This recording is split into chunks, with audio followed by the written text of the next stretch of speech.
የአገራችን አርሶ አደር በኋላ ቀር አስተራረስም ቢሆን ያመረተውን ምርት የሚቀበለው አጥቶ የገበያ ያለ ሲል ኑሮ ተወደደ ያለ ያማራል። የአንድ አክሲዮን ዋጋ 100 ብር ነው። ዝቅተኛው የአክሲዮን መጠን 1000 ብር ነው። አዲስ አበባ በተለያዩ አካባቢዎች በከፈታቸው ከገበሬው ሱቆች ቀለብ ከገበሬው በማለት አዲስ የገበያ ስርዓት ለመጀመር ዝግጅቱን አጠናቋል። ፐርፐዝ ብላክ ኢትዮጵያ በማስከተል ፐርፐዝ ብላክ ወደ አዳዲስ ፕሮጀክቶች ሄዷል። ሌሎች ብዙ ጉዳዮችን ነካክቷል። ከኛ ጋር ያለው ውል ግን የተቋረጠው ከ2013 እስከ 2014 ነሐሴ ወር ብቻ ነው። በወቅቱ ፐርፐዝ ብላክ በጣም በጥሩ ሁኔታ እየሰራ ነበር። አዲስ አበባ ላይ ሱቆች ከፍቶ ቀለብ ከገበሬው በሚል በርካሽ ምርቶችን እስከ ማቅረብ ደርሶ ውጤቱ ታይቶ ነበረ።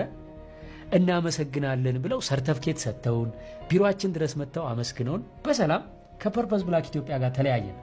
ከዛስ እሼቱ መለሰ በፐርፐዝ ብላክ ኢትዮጵያው ዶክተር ፍስሐ እሼቱ 1 ቢሊዮን ብር ይዞ ከመጥፋትና ከራሱ ከፐርፐዝ ብላክ ኢትዮጵያ ጋር በተያያዘ የተነሳበት ሮመር አስመልክቶ በገደምዳሜውም ቢሆን እየተንደፋደፈ መልስ ሰጥቷል። በመጀመሪያ ደረጃ እንደዚህ እየወጣችሁ መልስ የምትሰጡ ሰዎች በክብር አመሰግናችኋለሁ።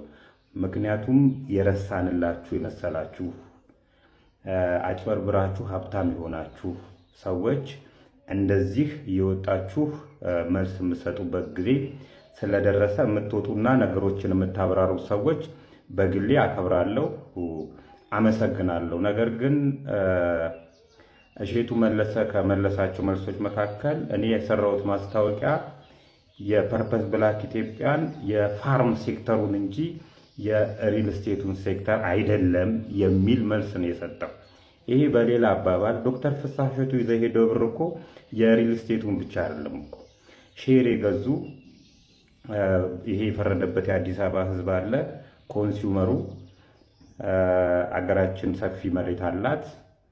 ስለዚህ እዚህ መሬት ላይ የተለያዩ ኮንሱም የሚደረጉ ነገሮችን ቲማቲም፣ ሽንኩርት ምናምን እናመርታለን የሚሉ አንዲት ቀን ማረሻ በእጃቸው ይዞ የማያውቁ እጃቸው የሚለሰልስ ሰዎች ይመጡና የግብርና ባለሙያ ይሆናሉ። የተመረቁበትም የግብርና ስራ አይደለም፣ ግብርናን ጭራሽ የማያውቁ ሰዎች ይመጡና ሽንኩርት እናመርታለን፣ በርበሬ እናመርታለን እያሉ ሼር እንድንገዙ ይሄ አንዱ ዶክተር ፍስሐ እሼቱ ነው። እንግዲህ በዚህም ኑና ሼር ግዙ አዲስ አበባ ላይ በርካሽ ዋጋ ከገጠር አስመጥተን ምናምን ብሎ ተንተባትቦ ህዝብ በልቶ፣ በተጨማሪም ደግሞ ሌላ የሪል ስቴት የመኖሪያ ቤት ችግር ስላለ ደግሞ 1.5 1 ሚሊዮን ብር ምንም መሬት ባይኖሩ ሜክሲኮ ላይ ፒያሳ ላይ መሀል ፒያሳ ላይ ቦታ እንኳን ሳይኖር ቤት ሰርቼ እሰጣችኋለሁና አምጡ እያለ ተቀብሎ ነው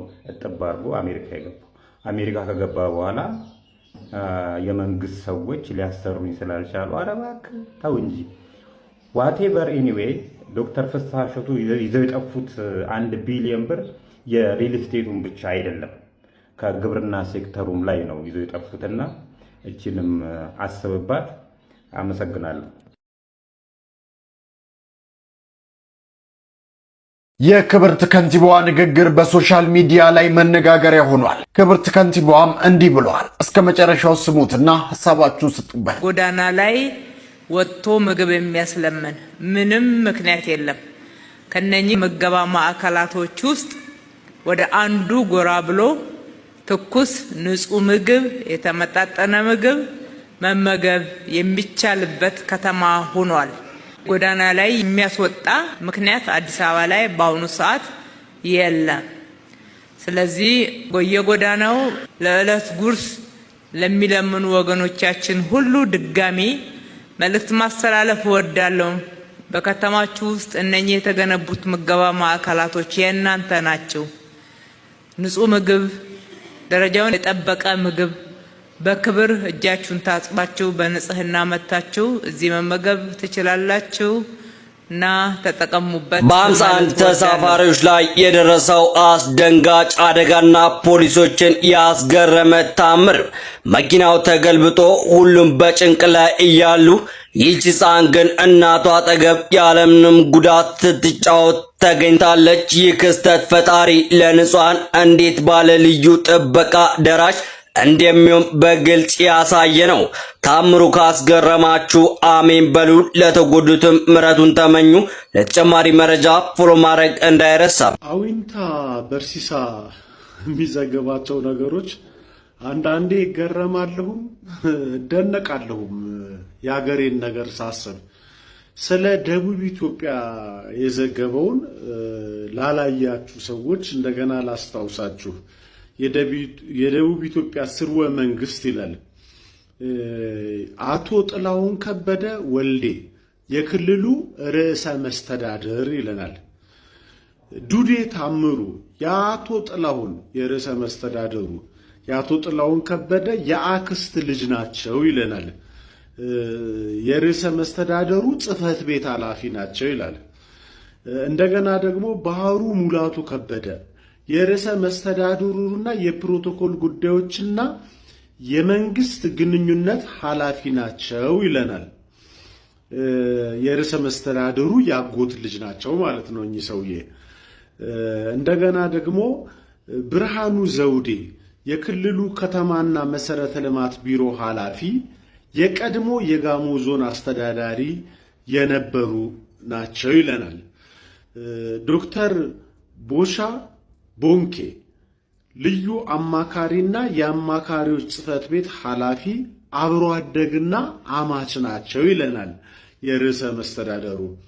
አለምነሽ ማነው ኢያሱ ወሰን ባለሀብት ናቸው እኚህ ሰውዬ ደግሞ ማለት ነው። አለምነሽ ወሰን የክልሉ ገቢዎች ቢሮ ኃላፊ ናቸው፣ የባለሀብቱ እህት ናቸው እያለ ይነግረናል። እኔ ምን ታዝናለህ ብትሉኝ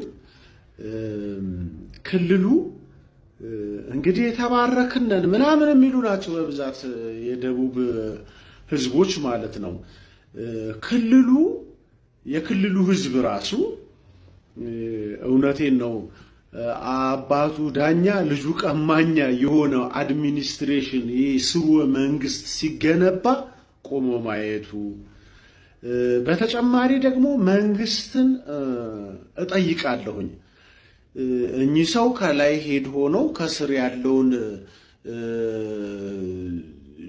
እንትናቸው ስርወ መንግስታቸውን ሲያደራጁ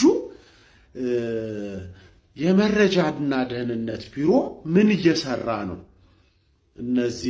እኚህ ሰው ይሄንን ሲያደርጉ ምን እየሰራ ነበረ እንዴ? እህት፣ ወንድም፣ ያክስት ልጅ፣ የምናምን ልጅ፣ አማች ሜን በቃ ይሄ ቢዝነሱ ላይ ያለውን ሌሎችም ሰዎች አሉ አጭር ለማድረግ ያለው እንጂ እና ይሄ በቃ እንደዚህ የተገነባን ነገር ቆሞ ሲመለከት በጣም አዝናለሁ። ምክንያቱም ክልሉ በምን አይነት ሁኔታ ነው የሚያልፍለት? በዚህ አይነት ኔትወርክ በጣም ይሄ ደግሞ አይን ያወጣ ነው። እኔ ቤትም ዓለም ያለ አይመስለኝም። እና አሁንም እንደው መንግስት መልስ ቢሰጥበት ልብ ብሎ ቢመረምር፣ በዚሁ አጋጣሚ ሌሎችም ክልሎች ምን አይነት እንደሆኑ ምነው ህወሓትን ስንወቅሰው የነበረው በእንደዚህ አይነት የዘመድ ሰንሰለትዮች ተሳስሮ አልነበረ ስንወቅሰው የነበረው? ይውረድልን ያለው። ስለዚህ መንግስት ሆይ ብትመረምር ጥሩ ነው ላለው ይህን ጥቆማ አይተህ